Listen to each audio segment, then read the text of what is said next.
In a world that's brimming with constant connectivity, the idea of loneliness may seem backwards or even confusing. We have tons of friends on social media. We have dating apps where we can meet new people at the swipe of a finger.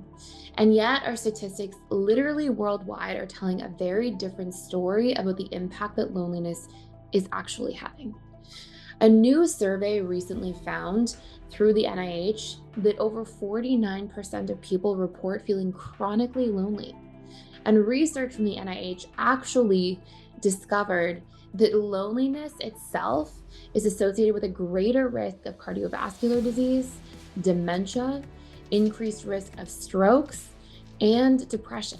In fact, the UK recently appointed a loneliness minister, and the same loneliness minister actually compared loneliness to smoking a pack of cigarettes a day, just based on the impact that it has.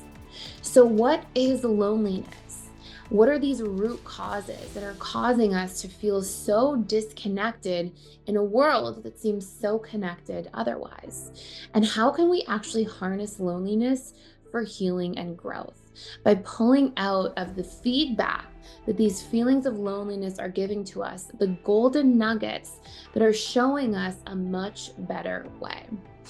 In this video, I'm going to cover exactly that. We'll discuss the root causes of loneliness. We'll talk about how to actually understand what loneliness is telling you.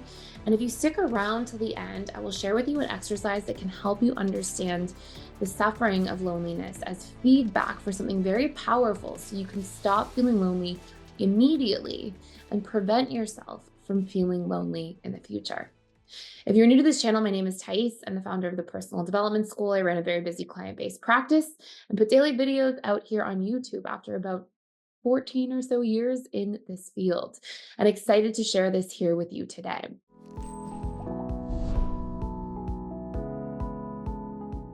So, the actual idea of loneliness as a definition coming from the NIH is loneliness is the feeling we have when our need for social connection and relationships are not being met.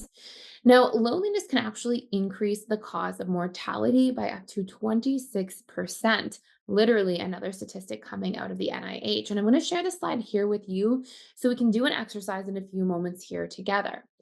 When we look at what loneliness actually is, it is linked to social isolation, but it is not the root cause. It's sort of like a correlation rather than a causation. They are not the same thing. The actual root cause of loneliness is poor quality of emotional connections and social connections that lead to unmet needs. So I want to unpack this here together.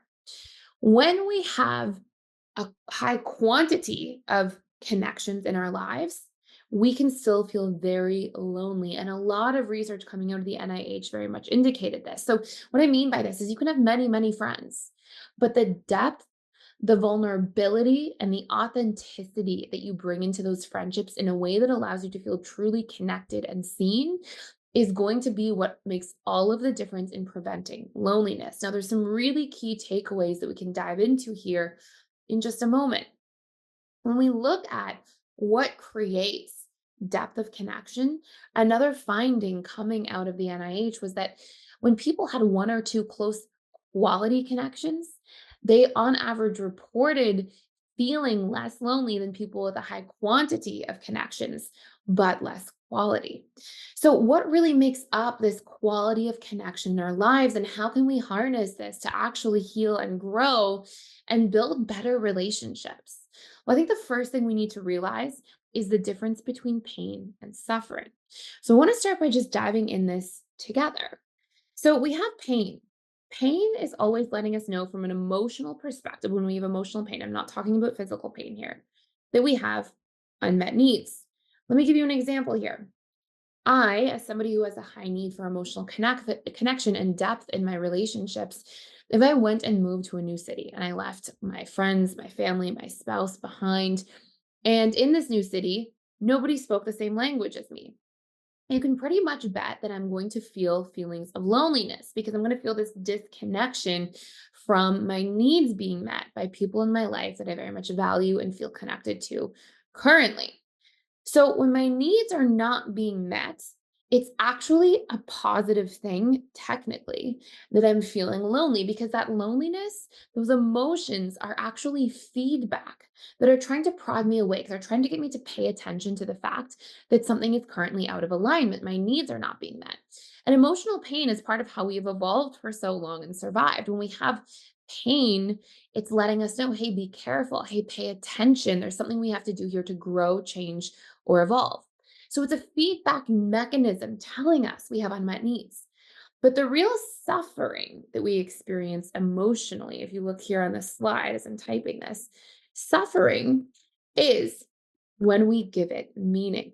So I'll give you an example. Let's say I moved to this new country. I don't speak the language. I'm feeling disconnected. My needs are not being met in the way that I'm used to. But now, rather than recognizing, oh, I feel lonely and it's feedback that I should go pivot by making friends, connecting with new people, instead, I don't do anything about it. And then I tell stories. I say, I am unlovable. That's why I can't make new friends. Nobody will like me. I will be alone forever, and I start giving it meaning. Now, something you want to understand is that our mind is designed to give painful situations meaning because subconsciously we are wired to seek certainty. And so, giving this meaning is actually an attempt at gaining certainty. Okay. So, this is really what's happening. The mind says, oh, it must be because I'm not good enough, or nobody likes me, or because I'm unlovable. And sure, that may fill our certainty bucket because suddenly we have a quote unquote reason. Whether that reason is actually true or not is a different story. But when we do this, we cause suffering and we keep ourselves in learned helplessness. I just wanted to jump in and share something exciting. We are actually, for the first time ever, running a promotion for 60% off of your first month at the Personal Development School. And this gives you access to all of our courses, including all of the courses about different attachment styles and how to navigate those relationships together. So, for example, if you're a full avoidant with a dismissive avoidant, how to really work through that relationship, all the different challenges, how to show up. We also have courses on boundaries, communication, healing your attachment style to becoming secure. So many different courses in there. But on top of that, I'm in there 3 days a week doing live webinars. So you can come in, ask me any questions that you have at any time, and I will be there to support you. And I'd love to chat with you. And we actually have trained coaches and facilitators who are in there all other days of the week except for Sunday.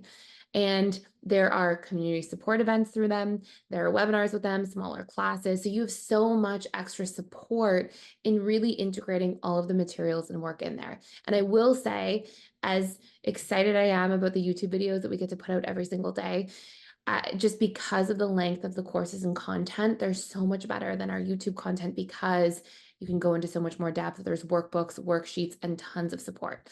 So if you want to check it out and actually get 60% off of your first month for only $39 at the Personal Development School, I will put a link to access that down below. So, how can we understand from this point what we can do next to mitigate right now our own loneliness?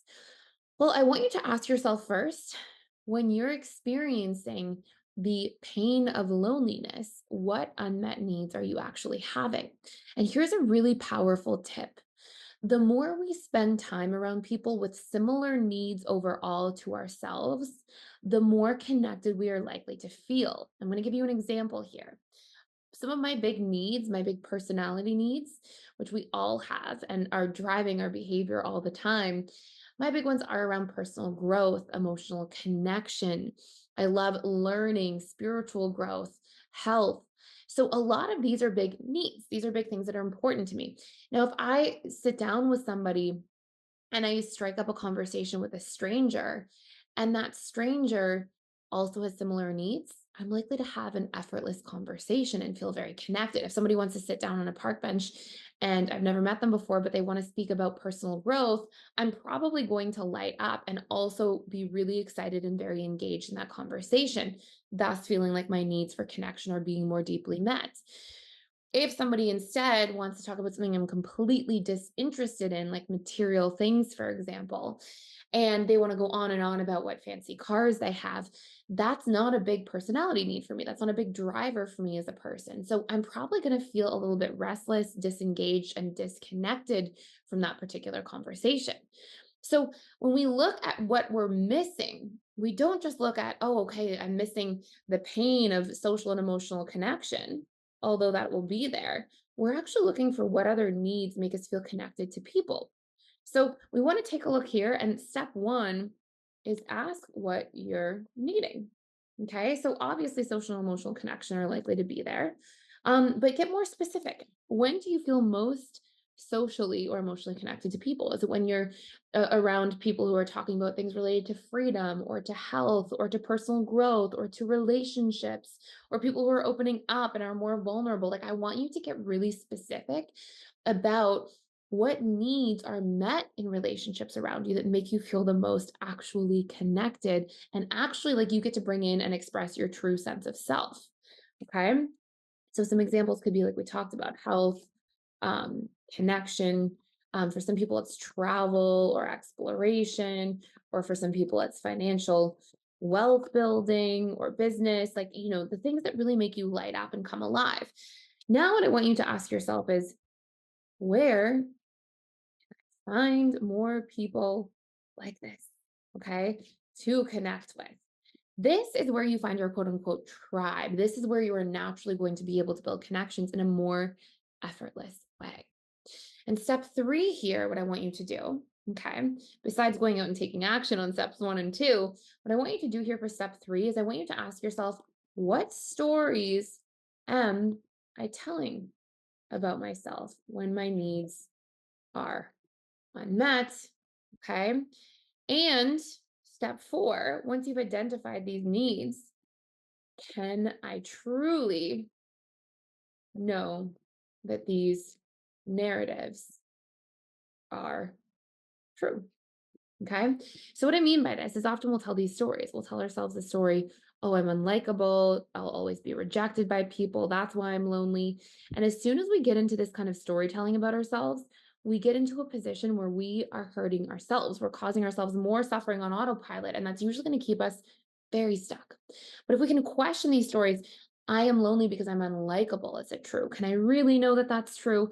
When we start questioning this, it's actually a cognitive behavioral therapy technique that can help us disconnect from going down this rabbit hole cycle of painful thoughts and emotions that will follow and often keep us out of taking action. When we tell ourselves these stories, I'm unlovable, nobody will like me, I'll be alone forever, we're not going to figure out where we can connect with new people. We don't feel confident to build those new connections. So we want to make sure we're removing these painful stories while also working to meet these very specific needs. And if you enjoyed this video today and are enjoying this channel, please subscribe, please like, please share. And I can't wait to see you in future videos. Thank you for watching.